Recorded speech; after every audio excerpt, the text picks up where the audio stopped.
últimos dias, o mundo judaico teve cheio de notícias. Foi tanta coisa acontecendo que a gente achou que não dava para resumir todos os assuntos num pequeno bloco no fim do programa. Por isso, hoje, em vez de a gente se aprofundar em um tema só, a gente vai falar de vários assuntos que movimentaram a vida dos judeus no Brasil e no resto do mundo. Teve o presidente Jair Bolsonaro se reunindo com uma parlamentar alemã de extrema-direita. Teve ainda a decisão da empresa Ben & Jerry's de parar de vender sorvete nos territórios ocupados. E, por fim, teve a polêmica da ferramenta israelense Pegasus, usada em todo o mundo para espionar autoridades muito relevantes. Eu sou Amanda Hatzira, pesquisadora de temas relacionados à política e sociedade israelense. E esse é o Eu Com Isso, o podcast do Instituto Brasil-Israel. E eu sou Nita Efraim, jornalista e fanática por futebol, mas atualmente muito mais focada em Olimpíada, né? Algo muito importante, espero que vocês também estejam se divertindo assistindo. Nosso convidado hoje, que vai comentar um pouquinho sobre todos esses temas que a Amanda mencionou, está muito mais perto do fuso horário do Japão do que a gente.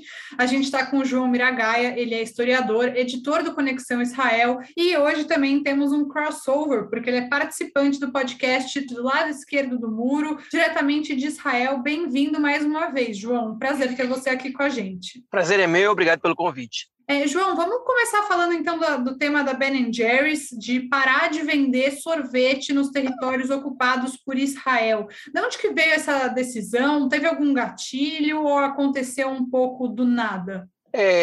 Olha, essa pergunta, na verdade, é muito difícil responder, porque, enfim, nos últimos 2 meses, mais ou menos, mês e meio, a gente não teve nenhum grande acontecimento em Israel, pelo menos em relação ao conflito e aos territórios, né?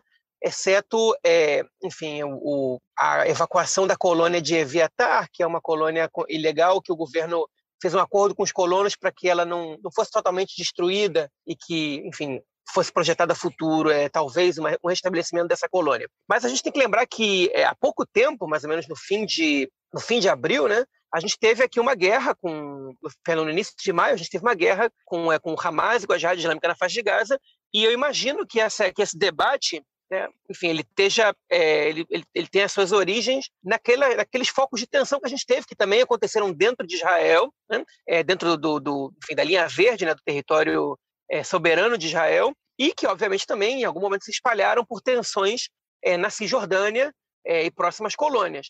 Agora, o que a gente sabe sobre a Ben & Jerry's, historicamente, né, é que é uma empresa, é uma multinacional, né, da produção de alimentos e sorvetes, no caso, muito popular em Israel. Inclusive tem uma fábrica no sul do país, em Kiryat Malachi, que é uma cidade próxima a Ashdod, relativamente próxima à faixa de Gaza, cujos donos, né, não sei se agora são os donos, mas os que fundaram a empresa são 2 judeus bastante progressistas, né? E a Ben & Jerry's, ela, historicamente, ela adota estratégias de publicidade ligadas a pautas progressistas. Então, deixar de vender sorvete nos assentamentos israelenses é bastante coerente, bastante razoável, se a gente olhar o histórico da Ben & Jerry's e as medidas deles. Agora, não foi uma medida de retaliação nem imediata logo depois desse conflito que a gente teve com Gaza. Foi uma coisa que veio um tempo depois, umas semanas depois, quando ninguém mais falava muito sobre esse caso. Sim. Não faz muito tempo, né, que o conflito tomou, né, proporções como as que a gente viu. Mas queria que você comentasse um pouco como que esse assunto repercutiu em Israel, não só na Knesset, mas você, enfim, vivendo aí também tem contatos com grupos políticos, coletivos, enfim, a sociedade em si. Você acha que isso vai afetar de alguma maneira as decisões de Israel também em relação à ocupação? Qual que é o impacto dessa decisão da Ben & Jerry's? Bom, o assunto repercutiu muito na sociedade, na política, na Knesset, né? Os jornais tomou os noticiários, os políticos comentavam muito sobre o tema, a maioria deles seguindo a diretriz estabelecida pelo Netanyahu há um tempo, começaram a acusar a Ben & Jerry's de uma posição anti-Israel, né? Embora a Ben & Jerry's, é importante a gente lembrar, eles não estão boicotando Israel, eles estão boicotando os assentamentos judaicos nos territórios, na Cisjordânia, no caso, né? Mas foi enfim, vários ataques foram direcionados tanto pela população civil quanto por políticos, né?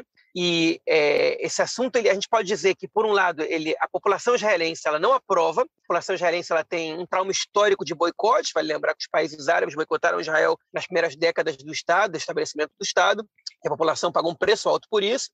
A população não gosta de nenhum boicote, nem que ele seja direcionado aos assentamentos, até porque a gente não sabe como isso vai repercutir internamente, a gente também não sabe como isso vai repercutir externamente. Esse é o principal receio, o principal medo do governo, porque a gente não sabe qual é a reação em cadeia que uma ação dessas pode chegar a provocar, uma vez que um boicote aos assentamentos é uma estratégia legítima, ela não é violenta, ela foca num tópico do conflito que ele é praticamente um consenso da comunidade internacional, embora não seja, né, que é a não legitimidade dos assentamentos israelenses, enfim, certamente a ilegitimidade da expansão dos assentamentos israelenses, enfim, e Israel tem receio disso, né? E do ponto de vista operacional, ninguém sabe como se daria esse boicote, porque o que a Ben Jerry's vai fazer, então? Ela vai deixar de vender para qualquer empresa que tenha sede nos assentamentos? Ela vai, então, proibir os caminhões, né, de irem para lá, enfim, de fazer distribuição nos assentamentos? A gente não sabe exatamente do ponto de vista operacional o que vai acontecer. A gente não sabe se empresas que não têm sede nos assentamentos, mas se sentiriam desconfortáveis com essa medida, boicotariam a própria Ben Jerry's, né? Existe um receio da fábrica ser fechada no sul do país. A ministra do Interior, a Elia Tshake, do Partido Yamina, ela disse: a gente tem 1 ano e meio ainda para reverter essa situação, não deixem de comprar os sorvetes, a gente tem 200 funcionários nessa empresa e a gente vai reverter a situação. Ela tem medo, tem receio de que a população comece a boicotar o Ben Jerry's e depois a postura do governo seja um tiro pela culatra, porque o governo acusa a Ben Jerry's de anti-Israel, incita contra uma empresa que, no final das contas, se ela fecha as portas, isso vai ser prejudicial a Israel. Israel tem que reverter a decisão da Ben Jerry's não boicotar a Ben Jerry's no momento. E a Ben Jerry's local, né, que é a franquia da Ben Jerry's em Israel, se recusa a adotar a medida imposta pela multinacional, pela diretriz dos Estados Unidos, e diz que, pela matriz dos Estados Unidos, perdão, e diz que eles não vão deixar de vender, e eles têm mais 1 ano e meio de contrato, e que essa vai ser a política deles. E aí a matriz diz o seguinte: tá bom, então a gente não vai renovar o contrato com vocês. Então eles estão numa pressão também, mas repercutiu bastante, e eu posso dizer que a situação ela é tão... na verdade, é uma situação tanto de consenso aqui. A gente teve um abaixo-assinado publicado assinado por membros da Knesset, por exemplo, um membro do Meretz e um dos 6 membros do Meretz e 5 dos 7 membros do Avodá, dos parlamentares, assinaram a declaração contra a ação da Ben Jerry's. Ou seja, os partidos de centro-esquerda e de esquerda, eles não estão, eles não apoiam a adesão da Ben Jerry's de boicotar a venda nos territórios. Ou seja, é um assunto muito delicado em Israel. E bem legal isso que você falou, João, que essa era uma informação que eu, pelo menos, não sabia, né, que tinha esse conflito entre a Ben Jerry's de Israel e a matriz. E eu entendo que as pessoas fiquem muito assustadas, apesar de eu concordar com você de que é um método não violento e válido, mas as pessoas, quando elas ouvem boicote e Israel, já dá um pavor, assim, nas pessoas, e as pessoas relacionam diretamente ao BDS, que é o movimento de boicote, desinvestimentos e sanções a Israel. Eu queria saber se você acha que dá para relacionar essa decisão da Ben Jerry's com o BDS, mesmo que não haja uma decisão de parar de vender dentro de Israel, do que é o território oficial de Israel, reconhecido como Israel, e não nos assentamentos. Acho que até o BDS não ficou muito feliz com a decisão da Ben Jerry's, né? Queria que fosse mais ostensivo. Eu acho que a decisão ela não tem absolutamente nada a ver com nenhuma pressão que o BDS possa fazer, e nem o BDS nem segue os parâmetros recomendáveis pelo BDS. Inclusive, os fundadores judeus da Ben Jerry's escreveram um artigo, foi publicado pelo New York Times, foi traduzido aqui em hebraico pelo Haaretz, então eu li ele aqui também, saiu na mídia israelense, dizendo que eles foram das primeiras multinacionais a abrir, um dos primeiros países que eles abriram, depois que se expandiram pelo mundo, uma fábrica foi Israel, que eles fizeram questão de vender em Israel, porque eles são sionistas, né? Eles disseram assim mesmo, nós somos sionistas e que nós não estamos cooperando com o BDS. Agora, que a gente sabe que o BDS ele propõe o boicote em todo o território israelense, né? E obviamente também nos territórios ocupados. Mas eu não diria que o BDS não está satisfeito, não, porque qualquer boicote que seja e que desagrade de alguma maneira o governo israelense e que afete de maneira negativa a sociedade israelense ou parte dela, eu acho que eles consideram uma conquista por parte deles. Então, de alguma maneira, a Ben Jerry's, essa posição, ela favorece um pouco a luta do BDS. Por outro lado, essa narrativa ela é muito reforçada pelo discurso da direita israelense, né? Se a direita israelense não fizesse tanto escarcéu com isso e não acusasse um boicote aos assentamentos de ser um boicote anti-Israel, ela tiraria, ela diminuiria o marketing que o BDS pode fazer numa ação dessas. Mas no momento que eles transformam qualquer crítica aos assentamentos na Cisjordânia a uma crítica a Israel, uma posição anti-israelense, até antissemita, como alguns deputados, alguns ativistas daqui classificaram, né? Você acaba juntando no mesmo balaio os assentamentos que a comunidade internacional considera ilegítimos, e com o que tem desse lado aqui da linha verde, que é o Estado de Israel, que é um Estado reconhecido pela ONU e que tem seu direito legal de existir, e aí você acaba dando razão ao BDS. Você fala, se Israel é tudo isso, então eu posso ser contra tudo isso. Se você separa, fica mais difícil para o BDS fazer a crítica, movimentar, na verdade, mover a ação deles. Então, a direita acaba cooperando com o discurso do BDS, e não é à toa, não é sem saber disso, eles se fortalecem um no outro, né? A direita precisa de um movimento que nem o BDS para poder fortalecer a narrativa deles e tentar legitimizar os assentamentos perante a comunidade internacional, justamente perante as comunidades judaicas ao redor do mundo. Sim, né? São movimentos que se retroalimentam, né? Um precisa do outro, como você falou, e aproveitando que você trouxe esse gancho mais para a política, né, Anitta, também. Bom, recentemente a gente teve a formação de um novo governo, né, na Knesset, encabeçada pelo Naftali Bennett, né, como primeiro-ministro. E como que tem sido tratada essa questão da ocupação pelo Bennett, que, enfim, acabou de assumir o governo, como ele tem lidado, como que essa situação tem aparecido nesse novo governo em Israel? Olha, os acordos de coalizão, eles não mencionam absolutamente nada referente à ocupação. Nem com o nome ocupação, nem com o nome assentar a Judéia e Samária, que é a terminologia da direita, eles não mencionam essa questão. Esse é um ponto que eles decidiram empurrar com a barriga, porque é uma coalizão, como a gente sabe, bastante heterogênea.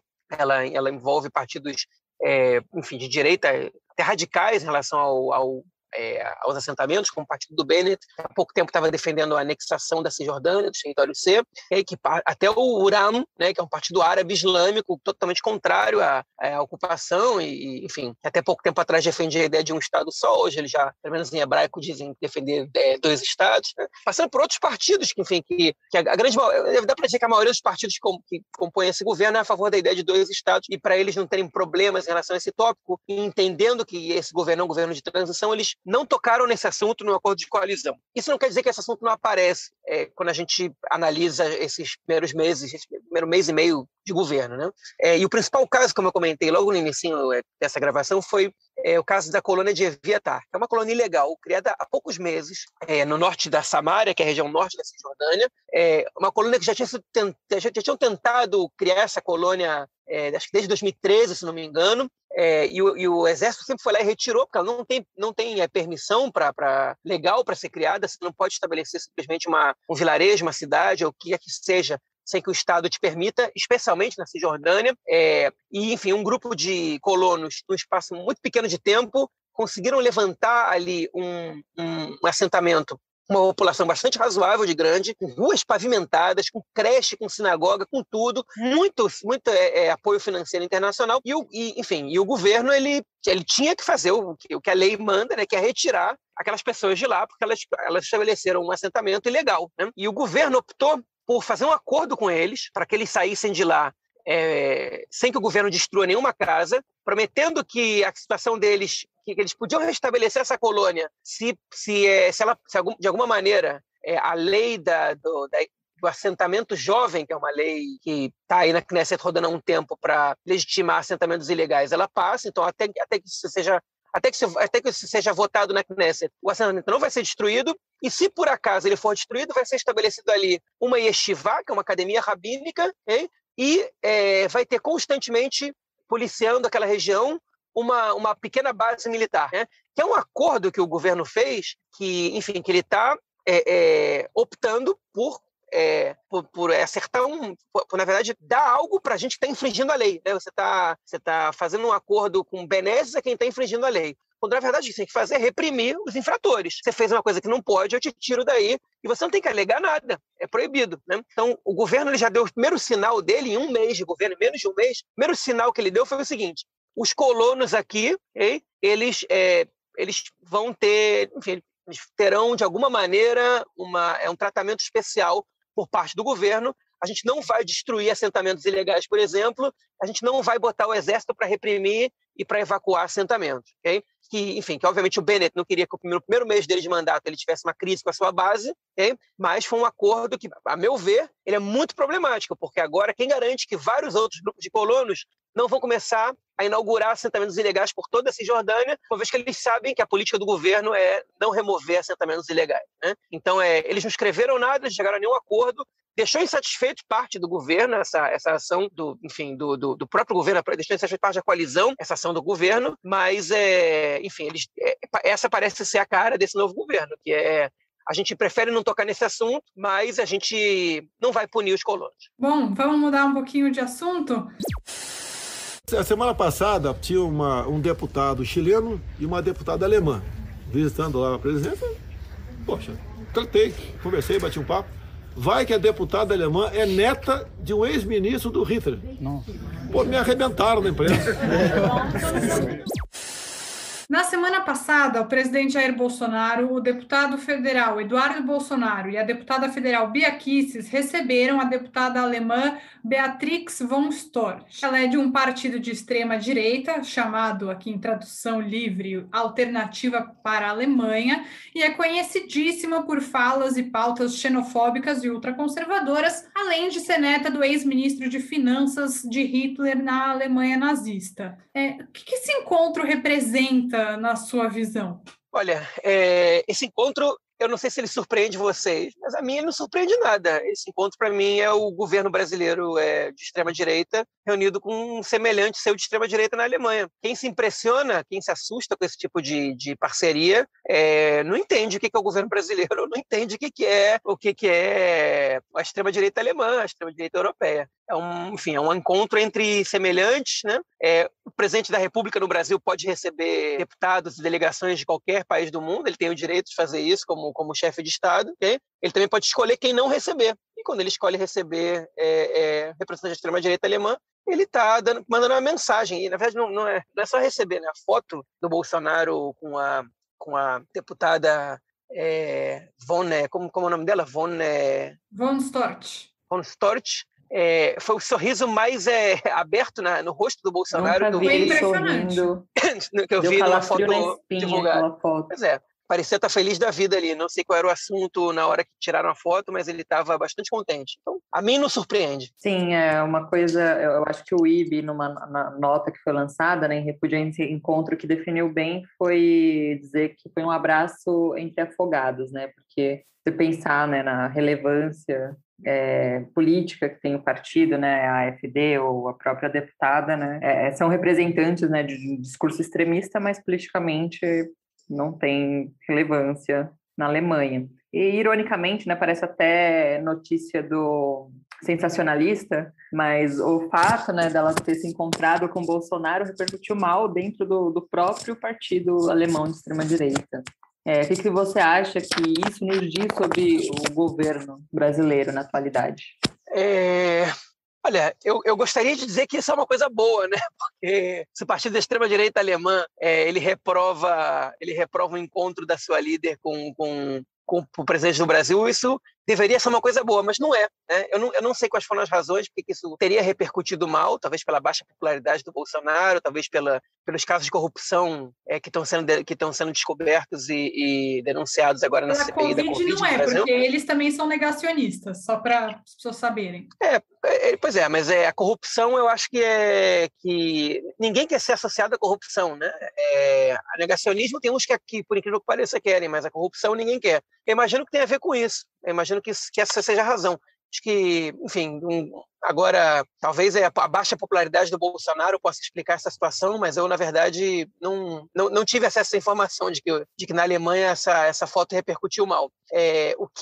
Aqui em Israel não saiu absolutamente nada, toda a informação que eu tenho é a partir da mídia brasileira, não saiu absolutamente nada sobre esse encontro.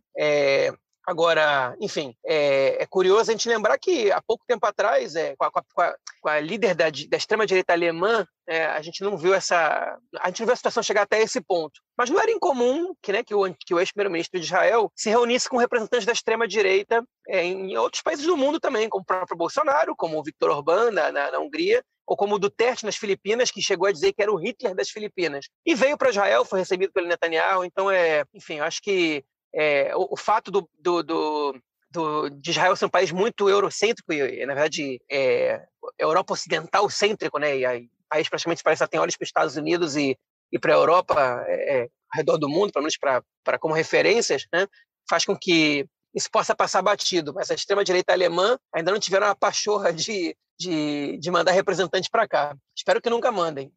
E, João, você acompanha, assim, de longe do Brasil, mas você também esteve no Brasil, quero dizer, como Sheliach recentemente, você conhece a dinâmica, além de todos os anos que você cresceu na comunidade judaica do Brasil, você sabe muito bem como funciona a dinâmica. E eu queria saber o que você acha de muitas entidades judaicas brasileiras terem repudiado esse encontro, mesmo quem os judeus tradicionalmente bolsonaristas, que são apenas alguns, porque não há uma opinião única política entre os judeus, mesmo assim incomodou bastante. Assim, óbvio, né, que tiveram entidades que insistiram em dizer que não dá para ficar associando, não é só porque ela é neta de nazista que ela é nazista também, etc. Mas não é preciso ser nazista para ser uma pessoa preconceituosa e xenófoba e afins. Enfim, repercutiu bem mal na maioria do tempo, mesmo que alguns tenham continuado passando pano. Como você vê isso? Qual que é a importância de tantas entidades judaicas, até mesmo a CONIB, na minha opinião, com uma nota um pouco torta, ter repudiado, por exemplo, isso? Ou a gente vê tanto o próprio IB na imprensa brasileira podendo falar sobre esse assunto. Conta um pouco da sua visão em relação a essa repercussão negativa dentro da própria comunidade. Olha, eu vou dizer uma coisa que pode parecer um pouco polêmica, talvez, aos olhos de uns, mas eu acho que é lamentável a gente ter que esperar uma representante da extrema-direita alemã, que é neta de um nazista, para poder repudiar as visões dela no próprio governo brasileiro, né? O governo Bolsonaro, ele tinha que estar sendo repudiado, e eu também não quero dar lição de moral nenhuma para nenhuma instituição judaica, porque ele tem que estar sendo repudiado por qualquer pessoa que diverge de valores nazistas, né? Porque ser xenófobo e ser racista, né? Enfim, ser autoritário, homofóbico, pois é, exatamente, tudo isso, enfim, liderar uma agenda enfim, ultranacionalista e que, afim, antipovo, a gente pode classificar isso de diversas maneiras. Para mim, é dever de qualquer cidadão razoável, né, se manifestar contra e repudiar esse governo. E aí você vai esperar que uma deputada da extrema-direita alemã, que é neta do nazista, visite o país para você repudiar o encontro. Você tem que repudiar as práticas desse governo. O encontro, ele representa muito pouco perto do que está acontecendo. São 500 mil mortos por um total... Não é indiferença do governo, por uma política do governo declarada, né, enfim, agora que a gente está aparentemente vendo que é porque tinha gente embolsando nisso, né, que tinha com corrupção também, mas o governo que recusou vacinas, que boicotou vacinas, que boicota tudo, que causou a morte de mais de 500 mil brasileiros, que a polícia no Brasil, agora saiu há pouco tempo relatórios que matou, que aumentou o número de mortos pela polícia, não sei quantos % nos últimos 2, 3 anos, né? Enfim, o número de mortos por armas de fogo, um governo que quer liberar armas de fogo. 70% dos homicídios no Brasil foram com armas de fogo, um governo que está liberando isso, enfim. É um governo, enfim, que legitima o assassinato, o homicídio, que colabora com a Covid. Quem não repudia esse governo por ele ser o que para mim não tem moral nenhuma para nada. Assim, ela chegou a deputada, agora eu percebi que esse governo realmente tem associações e semelhanças com o nazismo. Olha, para mim esse governo tem que ser repudiado, não tinha nem que ter sido eleito, ninguém tinha que ter passado o pano nem relativizado nada disso. Essa é a minha opinião pessoal, não tem a ver com o cargo que eu tive, que eu tenho, que eu vou ter. Eu acho esse governo absurdo, eu acho essa eleição absurda, é uma mancha na história do Brasil que eu espero que acabe logo.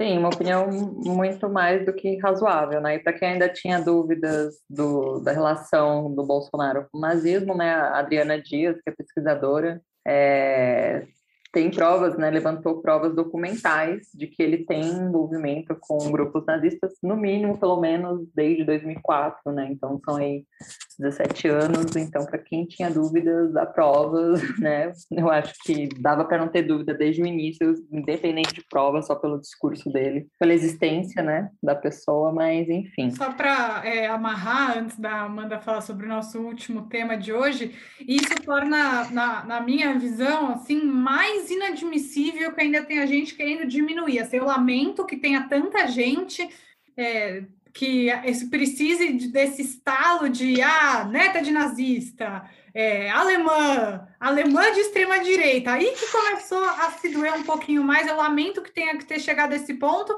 mas ainda assim é impressionante que tenha gente que, mesmo chegando a este ponto, a essa representatividade, esse desenho, ainda assim queira falar, não é porque é neta de nazista que ela é nazista também, sim, como se esse fosse o ponto principal. Mas, enfim, fica aí a reflexão. Adorei o ponto que o João trouxe. Sim, foi perfeito. Bom, mas por fim, vamos para o nosso último assunto do episódio aqui. Como a gente falou na abertura, né, a gente quer falar também sobre esse software de espionagem israelense, né, que tem sido o assunto polêmico aí da vez, né, o Pegasus, que chamou muita atenção, né, nesses últimos dias. Que é um dispositivo, para quem não sabe, que é capaz de invadir o celular das pessoas sem que elas percebam. Segundo a imprensa internacional, políticos e jornalistas estariam sendo monitorados por governo que supostamente contrataram esse programa. Então, João, queria que você contasse para a gente o que você sabe sobre esse software, né? O que esse Pegasus tem a ver com Israel e quais países que a gente sabe que realmente estão utilizando esse software. Na verdade, a empresa se chama NSO, né? Uma empresa de cibersegurança com sede em Herzliya, que é uma cidade que fica na região metropolitana de Tel Aviv, né? Uma empresa com faturamento relativamente alto, de mais ou menos 500 milhões de shekels, mais ou menos 170 milhões de dólares por ano, né? Enfim, Israel é um país muito forte na área da alta tecnologia e na área do cyber, né? Por tamanho do país, enfim, ele é um país bastante avançado, as empresas privadas são bastante avançadas, nem vou comentar quanto enfim, a questão da cibersegurança é avançada também nos serviços de inteligência, nas Forças Armadas e tudo mais do país, porque Israel é um dos países que lideram essa questão, enfim, pelo menos as Forças Armadas do país, e isso também permite com que os soldados que deixam o exército eles possam trabalhar em empresas privadas relacionadas à cibersegurança. A NSO é uma dessas empresas, que desenvolve esse software chamado Pegasus, que é um software que a especialidade dele é invadir aparelhos celulares, tanto Android quanto da Apple, quanto iPhone, eles simplesmente invadem o telefone sem que o dono do telefone, sem que a pessoa que tem o telefone tenha que dar um clique, né? Em geral, a estratégia enfim, a técnica dessas empresas de cibersegurança, o cyberataque, no caso, né, de invasão de celulares, enfim, pelo algoritmo, te mandar uma notícia, alguma coisa que você, por acaso, vai se interessar, você dá um clique, quando você dá esse clique, eles conseguem ter acesso ao seu celular. O Pegasus, ao que parece, eles conseguem, por meio de uma ligação por WhatsApp para você, sem que você atenda a ligação, simplesmente saber teu número, te faz uma ligação por WhatsApp e pronto. Eles têm acesso a todo o teu telefone, desde os e-mails até as mensagens de redes sociais, a memória, as ligações, eles podem gravar suas ligações, tudo. Okay? Isso aqui, aparentemente, mais de 180 jornalistas de 17 países, vários veículos de imprensa, divulgaram nesses últimos dias, enfim, em diversas línguas, entre eles o jornal The Marker, em Israel, que é o jornal de economia do jornalão Haaretz aqui, também é um desses jornais, um desses meios de comunicação que participou desses esforços investigativos. Né? Enfim, em 2019, o Pegasus já tinha tomado as páginas de jornais com uma polêmica, porque eles conseguiram quebrar o WhatsApp, quebrar diversas contas, invadir o próprio WhatsApp. O WhatsApp teve que reforçar a segurança, ameaçaram processar a NSO. A situação, enfim, ficou por isso mesmo, por enquanto agora, até que essa situação explodiu 2 anos depois, agora em 2021, quando essas reportagens trouxeram à tona que mais ou menos 50 mil pessoas em 10 países tiveram seus telefones espionados por esse aparelho. O que isso tem a ver com Israel, além da empresa ser israelense? Okay? E o que foi divulgado na mídia israelense, especialmente pelo jornalista Amitai Ziv, que é um jornalista do The Marker, que foi quem fez a investigação aqui, que quase não saiu nos outros idiomas e que é muito importante para essa situação. O que se descobriu, na verdade, o que a gente sabe sobre a NSO é que eles não podem fazer nenhuma venda sem que o governo israelense aprove. E a NSO não pode vender o sistema deles para empresas. Eles só podem vender para governos. Tem governos no mundo, estados, né, enfim, serviços de inteligência que não tenham cyber, que não tenham um serviço cyber tão forte quanto o que as empresas privadas israelenses podem fabricar.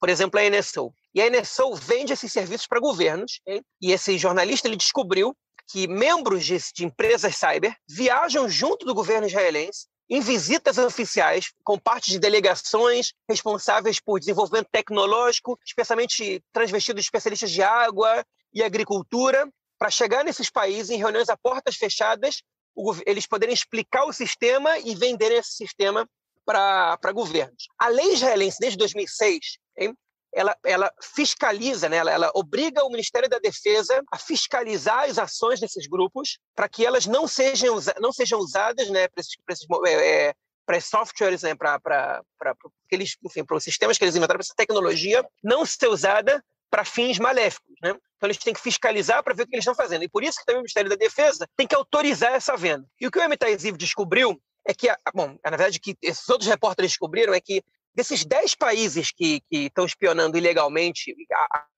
o Pegasus, a NSO trabalha com 45 países do mundo, eles alegam que eles recusaram ofertas de outros 90 países. Só que eles dizem que eles não podem vender para ditaduras e eles têm que vender com o objetivo claro de evitar ataque, de conter criminalidade e evitar terrorismo. Porque vários pedófilos foram presos com o nosso software e que várias ações terroristas também. Só que foi descoberto que esses 10 países que estão espionando oposicionistas, jornalistas, ativistas de direitos humanos, são países que ou são ditaduras ou têm clara tradição na violação dos direitos humanos, como, por exemplo, o México, né? Que é uma democracia nos moldes latino-americanos, mas que viola os direitos humanos bastante, né? Cuja polícia é violenta, enfim, tudo mais. E ele foi mais a fundo nessa investigação, o Amitai Ziv, e ele descobriu que em 6 desses 10 países, a gente teve visitas do Netanyahu, quando ele era primeiro-ministro, e visitas e seguidas de visitas de líderes desses países a Israel entre 6 meses e 1 ano depois, entre 2018 e 2020. Ou seja, nesse espaço de 2 anos, a gente teve junho de 2018, Netanyahu vai para o México, janeiro de 2019, o presidente do México vem para Israel, e de repente o México é um desses países que se descobre que os telefones estão sendo espionados. E aí ele foi conversar com membros da área, com gente que trabalha nessas empresas, a maioria deu entrevistas em off, obviamente, e membros do Ministério da Defesa, e aí ele descobriu alguns casos, algumas histórias que mostram que o Ministério da Defesa ele não só autorizou essa venda, como ele faz diplomacia cyber. Ou seja, Israel usa a tecnologia das empresas privadas cyber para poder se aproximar de alguns governos ao redor do mundo e fazer acordos que enfim, eles trocam esse sistema de espionagem por posições pró-Israel em relação a questões internacionais. Como, por exemplo, agora, a Hungria vetou uma resolução da União Europeia condenando os ataques israelenses em Gaza, e a Hungria é um desses países que compra o software da Pegasus e que espionou ilegalmente oposicionistas, por exemplo. Outros países têm a ver com o Irã, né, com o interesse de Israel de monitorar o que acontece no Irã, o Azerbaijão, por exemplo, os Emirados Árabes, o Bahrein, né, que são países com quem Israel estabeleceu relações há pouco tempo. Aliás, Emirados Árabes, Bahrein e Marrocos são países que já estabeleceram relações comerciais, diplomáticas no ano passado, okay? E são 3 países que têm o software funcionando. Outro país que tem o software é a Arábia Saudita, com o qual Israel ainda não estabeleceu relações, que a gente sabe que o Netanyahu visitou a Arábia Saudita no início desse ano, de maneira secreta, mas foi descoberta essa visita nele lá, embora ele negue. A gente sabe que o avião pousou lá, e a gente sabe também que Israel, apesar de não ter relações com a Arábia Saudita, que existem ações estratégicas entre os 2 países. Okay? E, enfim, então a gente sabe que Israel oferece esse software, mesmo sabendo que esses governos vão tomar atitudes em relação, vão adotar políticas ilegais e até criminosas, né, que violam os direitos humanos. Né? Isso foi o que o Amitai Ziv mostrou. E aí ele conta, na verdade, alguns casos. Eu vou contar para vocês 2 casos pequenos aqui agora que ele contou, que mostram o tamanho da situação. Um desses casos um representante dos Emirados Árabes queria comprar o software e a NSO recusou vender o software para eles. Não, esse governo é uma ditadura, a gente sabe que eles não respeitam Jesus, mas a gente não vai vender. E o cara disse, olha só, se eu falar com o Bibi, isso vai ajudar? E isso foi dito por um executivo de cargo alto da NSO, que não disse o nome. Né? E pouco tempo depois, o Ministério da Defesa telefonou para a NSO e disse o seguinte, vendam o software para eles, porque isso vai ser importante para a segurança de Israel. Então, o governo não só ajuda e intermedia essas vendas, como ele tem interesse nessas vendas. E outro caso que eles relataram foi como a Arábia Saudita comprou. Está tendo uma feira cyber secreta, obviamente, no Chipre, e aí eles apresentaram o software e um membro da NSO disse para o representante da Arábia Saudita, vai numa loja aqui nesse shopping, compra um telefone qualquer com chip, volta aqui. Ele voltou com o telefone, falou, instala o WhatsApp, faz algumas coisas aí e me dá um número do telefone. Eles ligaram e mostraram que eles tinham acesso a tudo. Os membros dessa delegação da Arábia Saudita pediram 1 minuto, se reuniram. Em pouco tempo, eles fizeram uma compra de $50 milhões. Eles compraram o software. Então, ou seja, eles mostraram que é possível invadir telefones sem nenhum esforço e venderam para um governo que, há pouco tempo atrás, estava sendo acusado e tomando as páginas de jornais do mundo inteiro por ter assassinado um jornalista na Turquia, né, na embaixada turca, né, na embaixada da Arábia Saudita na Turquia. Não me lembro agora exatamente os detalhes do caso, mas um caso que também tomou as páginas do mundo inteiro. Não, João, só queria saber depois, o Netanyahu parece envolvido até o pescoço ou até além, né, em tudo isso, mas agora que isso está repercutindo fora de Israel, no Brasil tiveram várias matérias, acho que na França isso repercutiu também super mal. Como que o governo Bennett está lidando com isso? Olha, na França repercutiu mal porque o Macron parece que foi espionado pelo governo, pelo rei do Marrocos, né? Enfim, o Macron ele é famoso por andar com vários celulares, distribuir o número dele para a população, para entrar em contato com ele mais facilmente. Um parênteses, o Netanyahu durante 10 anos nunca foi visto usando um celular.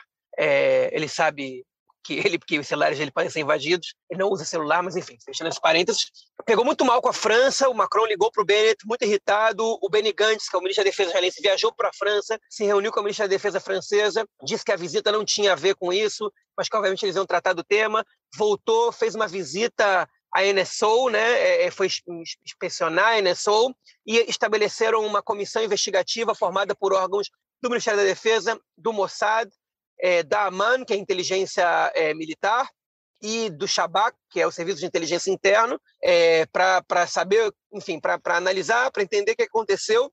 Agora, para mim, isso é de fachada, na minha opinião, eu estou dando a minha visão da história.